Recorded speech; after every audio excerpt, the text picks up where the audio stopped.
To find the artifact is to face the island's ultimate test. Will you survive its temptation? The jungle thickened around us, the trees growing taller and the air heavier with every step. It felt as if the island itself was pulling us toward its center, the whispers now a constant presence in our minds. "They're getting louder," Ava murmured, her voice barely audible over the soft rustling of the leaves. I nodded, my grip tightening on the makeshift staff I'd been using since losing the shard blade. The absence of the blade left me feeling vulnerable, but the whispers seemed pleased by the sacrifice. "The artifact is close," I said, though I wasn't sure how I knew. Ava adjusted the strap of her satchel, her gaze flicking nervously to the shadows shifting in the underbrush. "Do you think the island will let us take it?" I didn't answer. By midday we reached the outskirts of a massive ruin. Towers of weathered stone jutted from the earth at strange angles, their surfaces covered in vines and glowing glyphs. "This must be the center of the island," Ava said, awe and fear mingling in her voice. I approached one of the towers, running my fingers over the carvings. The symbols were similar to the ones we'd seen before, but more intricate, almost alive, as if they were shifting under my touch. Ava pulled out her notebook, sketching furiously. "These glyphs, they tell a story." "What kind of story?" I asked, scanning the ruins for signs of danger. She pointed to a series of symbols depicting a group of figures bowing before a glowing orb. "They call it the Heart of Ardara. It's said to hold infinite knowledge and power." "And the cost?" I asked, my voice grim. She hesitated, then pointed to another carving showing the same figures consumed by shadow. "To claim the heart is to risk losing yourself." We ventured deeper into the ruins, the glyphs glowing brighter as the jungle receded behind us. The whispers grew louder, their words overlapping in a chaotic symphony. As we reached a wide plaza at the center of the ruins, the whispers coalesced into a single, familiar voice. "Marco," Ava said, her eyes wide. His voice echoed from every direction, faint but unmistakable. "Turn back. The artifact is a trap." I felt a chill crawl up my spine. It's not him. It's the island. Ava looked at me, her expression torn. "What if it's a warning? Or another test?" I said. "Either way, we don't have a choice." The plaza led to a massive archway, its surface carved with symbols that pulsed faintly. Beyond it, I could see the faint glow of the artifact. The chamber was vast, its walls covered in swirling patterns of light and shadow. At its center hovered the artifact, a sphere of pure energy, its surface shifting like liquid glass. Ava gasped, stepping forward. "It's beautiful." I grabbed her arm, stopping her. "Be careful, this place, it doesn't feel right."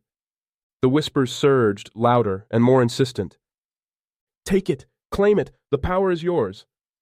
Ava shook her head as if trying to clear her thoughts. "The glyphs said it grants knowledge. What if it can tell us the island's secrets? What if it can fix everything?" "And what if it destroys us?" I countered.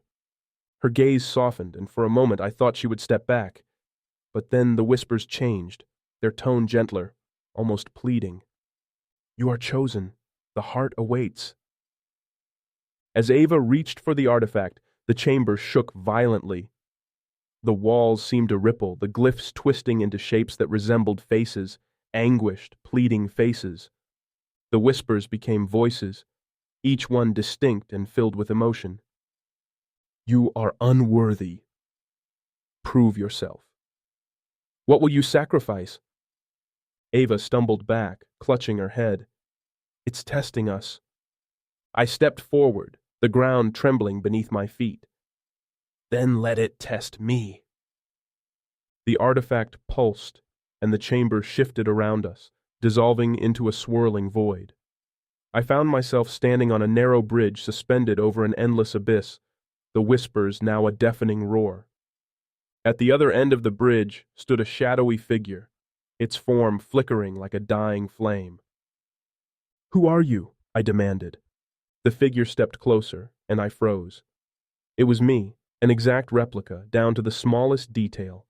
The shadow me raised a blade identical to the one I'd lost, its golden runes glowing faintly. You failed them before, it said, its voice cold and hollow. You'll fail them again. I gritted my teeth, gripping the staff tightly. You're not real. The shadow tilted its head, smirking. Neither is your strength. It lunged, and I barely managed to parry the strike. The impact sent me stumbling, the bridge swaying beneath my feet. The fight was brutal, each blow forcing me to confront memories I'd buried deep. Moments of failure, betrayal, and doubt.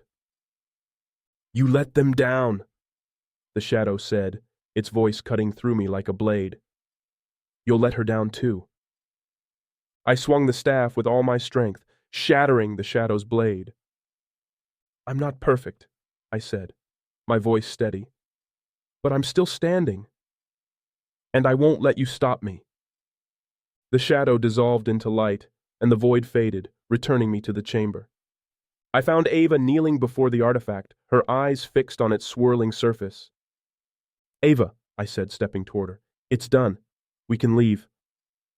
She didn't respond. I reached for her shoulder, but the whispers surged louder than ever. Let her choose. The heart must be claimed. Ava turned to me, her expression filled with wonder and fear. It's showing me things, Ethan. Answers, possibilities. I can't just leave it here. You don't know what it'll cost, I said. It could destroy you. Or it could save everything, she whispered. The artifact pulsed, and the ground beneath us cracked, sending shards of stone flying. The chamber began to collapse, the whispers turning into a chorus of screams. Ava, we have to go, I shouted. She hesitated, her hand hovering over the artifact. What if this is why we were brought here? What if this is our purpose? Then we choose to walk away, I said. Together. For a moment, time seemed to freeze. Then slowly, Ava pulled her hand back. The artifact's light dimmed, and the chamber stilled. We ran from the ruins as the jungle around us came alive, the trees twisting and shifting to block our path. The whispers were deafening, their words blending into a chaotic storm. Somehow we made it to the edge of the jungle, collapsing onto the beach as the ruins crumbled behind us. The whispers faded, replaced by a profound silence. We did it, Ava said, her voice shaky. But as I looked back at the jungle, I couldn't shake the feeling that the island wasn't finished with us.